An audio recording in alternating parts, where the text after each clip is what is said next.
In November of 2017, Russian defense forces launched a high-tech nuclear-armed missile from a small base called Pankovo on Yuzhny Island, an uninhabited strip of land which has been used in nuclear weapons testing since the 1950s.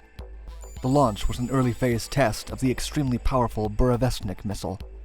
The Burevestnik program is an attempt by the Kremlin to develop a weapon that is both nuclear-armed and nuclear-powered, meaning it is driven by a sustained nuclear reaction that could potentially allow it to travel unlimited distances and stay in flight for a nearly unlimited amount of time.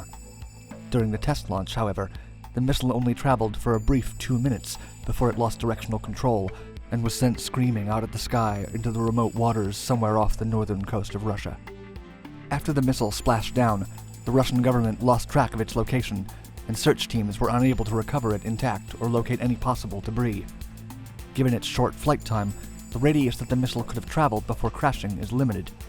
Yuzhny Island is the southern island of the Novaya Zemlya archipelago that splits the Barents Sea to the west from the Kara Sea to the east. Given that the launch angle of the missile was decidedly in the northwest direction, away from civilization, it seems most likely that the downed Burevestnik, a top-secret and potentially game-changing weapon, is still hiding somewhere in the sprawling Barents Sea. And with this information now leaked into the public sphere, it's a safe bet that the Russians aren't the only ones hunting for it.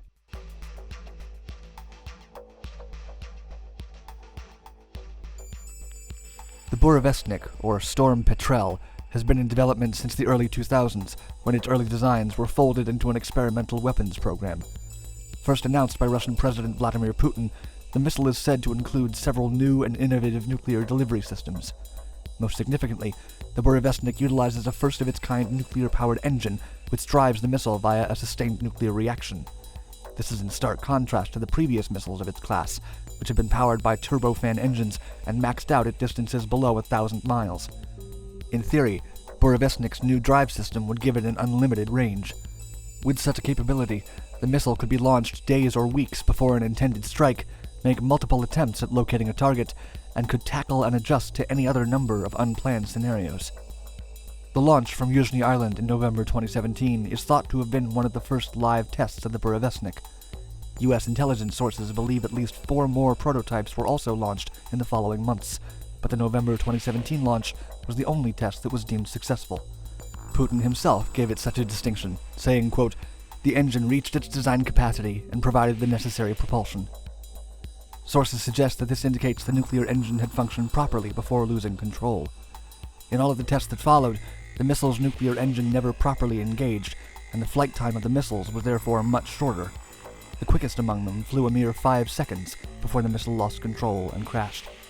Due to these shorter flight times, the wreckage sites of the tests were much easier to locate and salvage. Currently, however, the November 2017 missile still appears to be missing in action somewhere in the Arctic waters north of Russia. Fleet movements seem to imply that both the Russian and U.S. intelligence communities seem to be intent on finding it first. The Burevestnik remains an elusive and intriguing target for whoever can locate it, and its recovery would not be the first such case of finders-keepers in the clandestine battle between the U.S. and Russia to uncover and undermine each other's nuclear capabilities.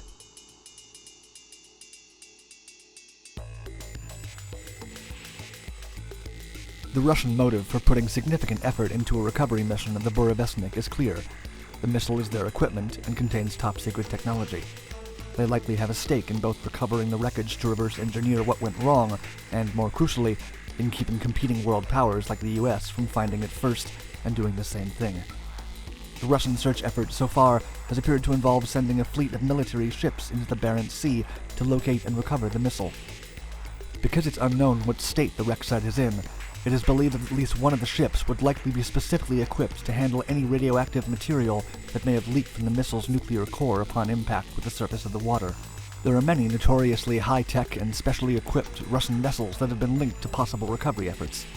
One such ship is the Yantar, a government research vessel that is also often involved in covert and military operations. In 2017, it was used to recover 2 downed Russian fighter jets, which had crashed in the Mediterranean Sea. It is reportedly equipped with special gear, enabling it to retrieve debris from below at depths of up to 18,000 feet. Fueling rumors of its involvement in the search, the Yantar was spotted in June 2018, traveling across the English Channel on its way to the North Sea. Continuing along the northern coast of Norway would lead the Yantar directly into the Barents Sea. In photographs taken of the ship during this journey, a Saab CI Tiger robot was visible on the ship's deck. The Tiger is a remotely operated underwater vehicle, or ROV, which has proven to be effective in cleaning dangerous, potentially radioactive underwater wreckage sites. While the Tiger and the other specialized equipment aboard the Yantar would make a lot of sense to employ in the search for the Burevestnik, it was never confirmed whether that was the Yantar's objective. Additional clues into the search appeared to go dormant for the better part of 2 months. Then, on August 8, 2018, Russian media reported that an armada of 8 ships from Russia's northern fleet had departed from its base at Severomorsk with a curiously vague mission statement. Quote, to ensure the safety of navigation and other marine economic activities of Russia in the Arctic region. Some of the ships chosen for the assignment were obvious inclusions for Arctic exploration, an icebreaker, a minesweeper, and an oiler included. But 2 specific ships present for the expedition indicated that the flotilla may have had a secret ulterior motive. One of these was a Kill 143, a crane ship used for heavy-duty seafloor salvage, which would be very useful in hauling up missile remains. Another, the specialized nuclear fuel container vessel Serebryanka, seems ideal as a way to bring any contaminated materials from the wreck site back to home base. No reports or sightings of the flotilla of Russian ships have been made since, leading many to believe that the hunt for the Burevestnik is still underway.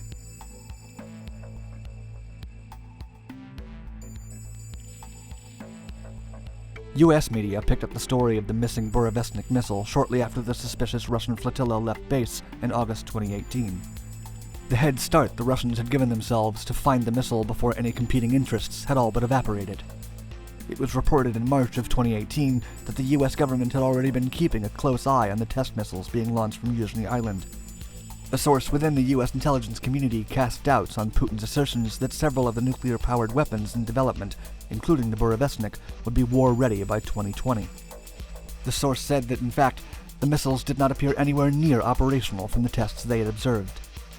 The U.S. Navy is in possession of several submarines that were specifically modified to recover Cold War-era Soviet missiles from the sea floor and bring them back for research and analysis.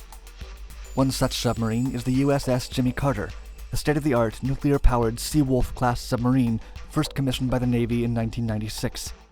The submarine's original designs were altered in 2000 to extend the Jimmy Carter's hull by 100 feet to add room for remotely operated vehicles, submersibles, and other special operation equipment, as well as special storage space to be utilized in high-volume reconnaissance missions. It's currently stationed at Naval Base Kitsap on the peninsula of Washington State. A U.S. recovery effort would, of course, be tantamount to stealing trade secrets from a rival on the global stage, so any effort to do so would have to be cloaked in secrecy. So far, it is unclear just how much the United States has involved itself in the race to recover the lost Burevestnik. It does at least appear that U.S. intelligence agencies have been monitoring the tests at Pankovo base very closely, and it's clear what the advantage would be were they to beat the Russians to locating the missile. But Russia has not yet broken any of the terms of the Indeterminate Range Nuclear Forces Treaty, which was installed at the end of the Cold War, and prevents any world powers from producing cruise missiles that have flight ranges of 300 to 3,000 miles.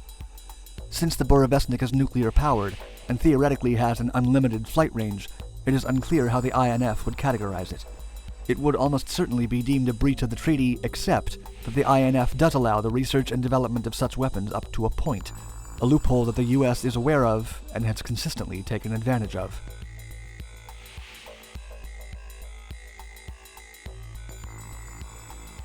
While it appears the Russians are still in recovery mode, at least as of late 2018, it is not known just how far they will have to go to find the missile and protect their military secret. Satellite photos suggest missile testing continues while the search and recovery flotilla remains at work. On the other side of the globe, the threat of a U.S. intervention also still looms. But, with Russian search efforts firmly established near the likely Burevestnik crash site, any window for a secret recovery operation may have passed. If they have not gotten to it already, it seems that both we and the rest of the U.S. will have to remain in the dark.